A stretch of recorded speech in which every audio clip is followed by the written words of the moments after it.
Alright folks, super excited. I've got a new enclosure in for Charlotte. This thing's amazing. It's from Herp Cult. It's their 12 by 12 by 19 enclosure. And I can't wait to put Charlotte in this thing. Unfortunately, on the way here, she got busted. The bottom is busted in, or what would be the bottom if she was, no, it'd be the bottom. If it was going to be an arboreal closure, this would be the bottom. It's now the side. It's busted. It's cracked here, it's cracked down here, cracked all the way up here. Alright. So another problem I found is the locking mechanism here is also damaged or whatever. What I believe is the plastic spacer there is too thick, so when they closed it, it pulled the pin, you know, it shifted down and pulled the pin over. The key doesn't even fit in the fucking lock. So while I had this broken enclosure here, I was going to check it out and see all the neat features of it, and I can't even open this son of a bitch. What that means though is Charlotte's enclosure is full of mold. It's too wet. I clearly don't have enough ventilation in there. I had to clean actual mold spores off of her back yesterday. So I was very excited about getting her transferred. I can't leave her in that moldy, wet enclosure. I mean, she's not a wet, moisture-loving species anyway. I can't leave her in there until my replacement comes in. So what we're going to do tonight is we're going to get her out of there. We're going to clean out the enclosure. We're going to add some ventilation holes, and we're going to get some dry substrate in there. Part of the problem is her water dish leaks. Bought a new water dish, so hopefully we alleviate that problem. So I'm going to get some things set up, and then we'll start doing that. All right, come on, honey. Okay, so here we have Charlotte's enclosure. As you can see, you know, the ground's pretty moist. It looks so fluffy because since I noticed the mold, I've been stirring it up every day, opening it up and stirring it up the best I can to try to break up the mold growth and encourage evaporation to try to dry out a little better. It's still just entirely too wet for an Aphanopelma chalcodes. So we're going to get her out, put her in something temporary, and completely rip everything out of here and set it up better for her. It's a temporary thing, but still, she can't live like this. So let's see what we can do.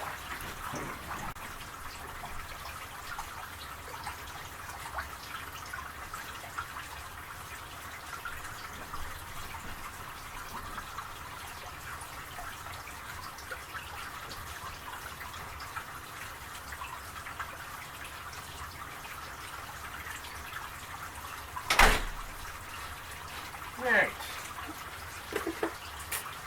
Had to run upstairs and got some new enclosures for some baby tarantulas. Let's see if I can get Charlotte to come into one of these. She's notorious for not giving two shits what I do with her. Where my straws went. Don't know where any of my supplies went. Here, maybe? There we go. Alright, honey. I know you don't give two shits about Daddy and his problems, huh? Come on. Go in here for Daddy. Oh, go in there. Go on in there. Go on. Come on, pretty girl. Oh, yeah, see? Nice and dry up in there.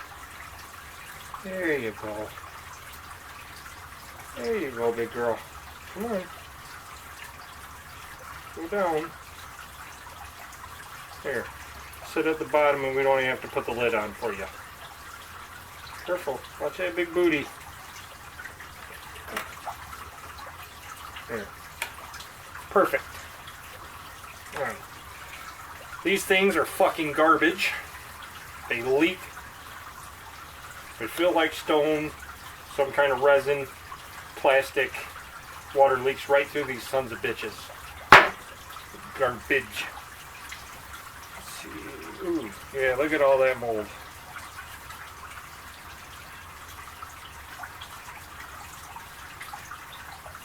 Now this is entirely too shitty for her. I'm gonna have to get her a new piece of cork bark. We'll bake that later and let it be reusable for somebody else. Save her plant. See what we have. Do we have any dubia roaches buried down in here that have been escaping?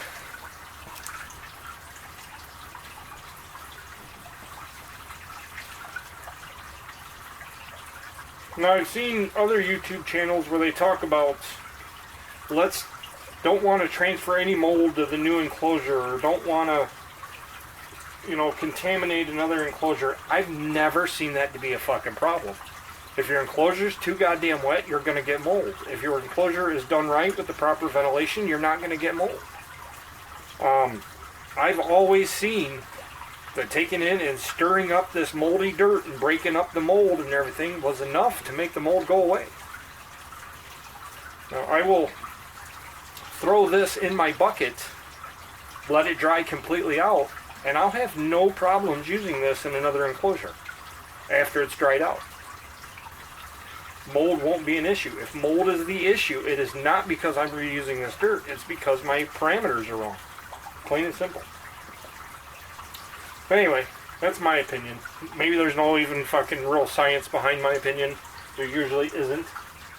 Alright, so what I'm doing here is so that we don't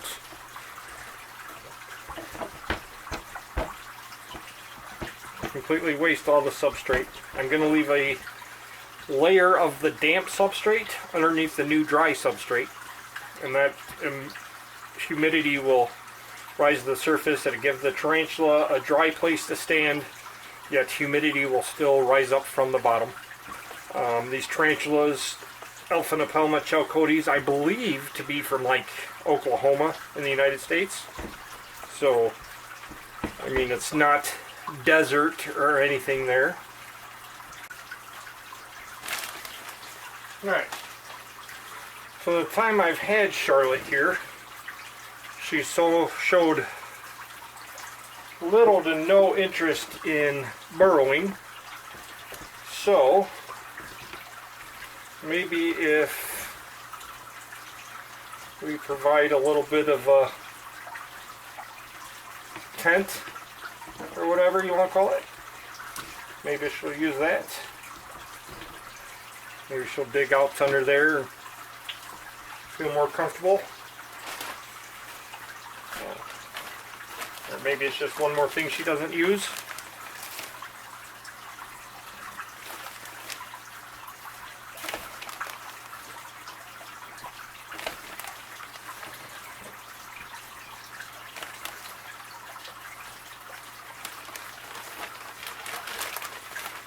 I'm not a big fan. I much prefer the bricks.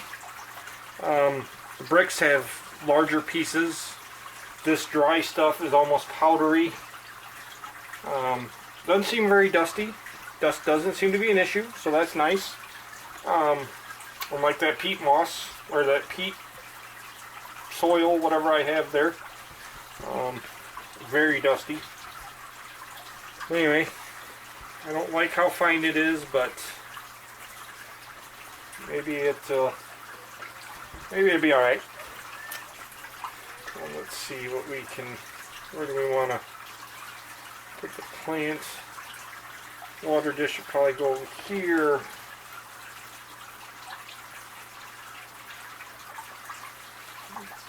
plant.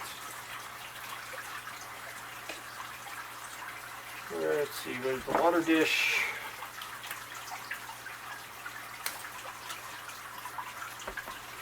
That little bastard there. She's got the thing. Let's get some leaf litter for her.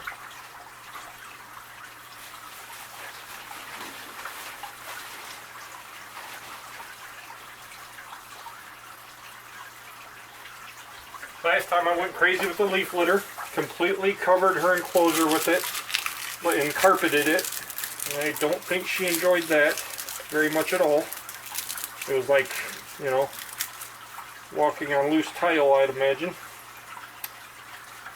She seemed to not enjoy it, as far as I could tell.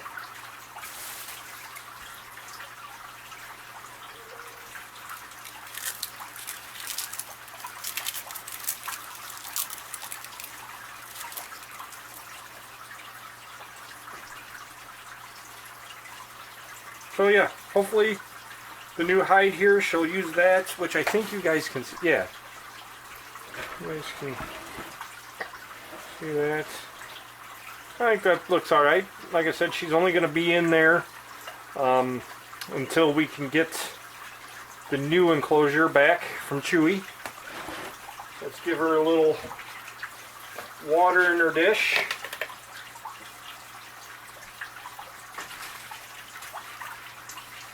Perfect. Let's keep the substrate. Normally I'd moisten the substrate a little bit. But like I said, moisture has been our issue. So we're gonna avoid moisture. No more leaf litter because I just don't know when to stop decorating. Alright. Well, you know what? I've seen tarantulas enjoy rocks and things. I've even had a tarantula that used to love playing with a ping pong ball. So let's see if maybe this adds a little something to it.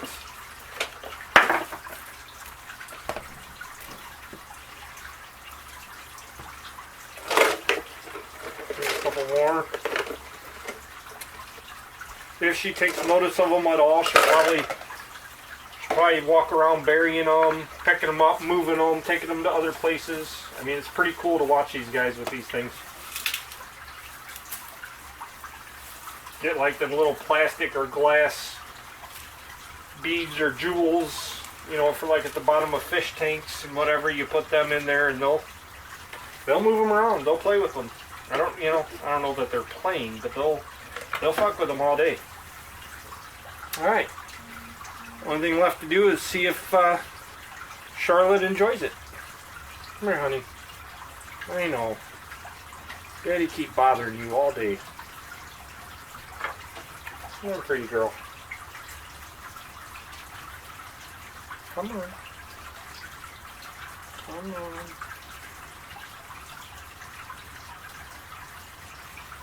I've never seen Charlotte bite, or try to bite.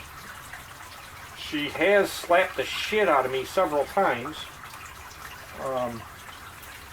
So I'd almost be brave enough to reach in there and try to scoop her out of there with my bare hands.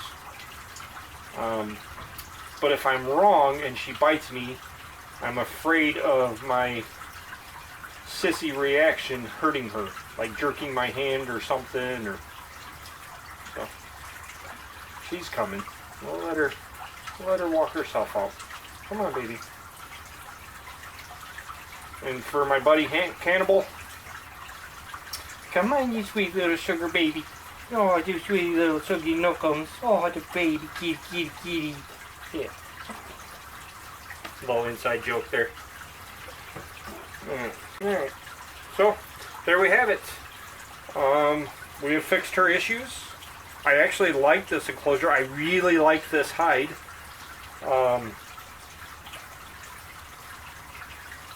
Yeah, I really like that. I may try to copy that when the new enclosure comes in. But we'll see if she even uses it. Like I said, she sits right out in the open. She shows no fear. She doesn't appear to be worried about nothing. She's never kicked hairs at me. She's never anything. A couple of weeks before her last molt, she slapped at me a few times. And didn't try to bite. She just slapped me like, fuck away from me. Which I have that effect on women. So. But anyway, there's the sexy girl in her new enclosure. Temporarily new enclosure. And we'll leave her to it. Alright. Y'all have a good night, and we'll see you next time.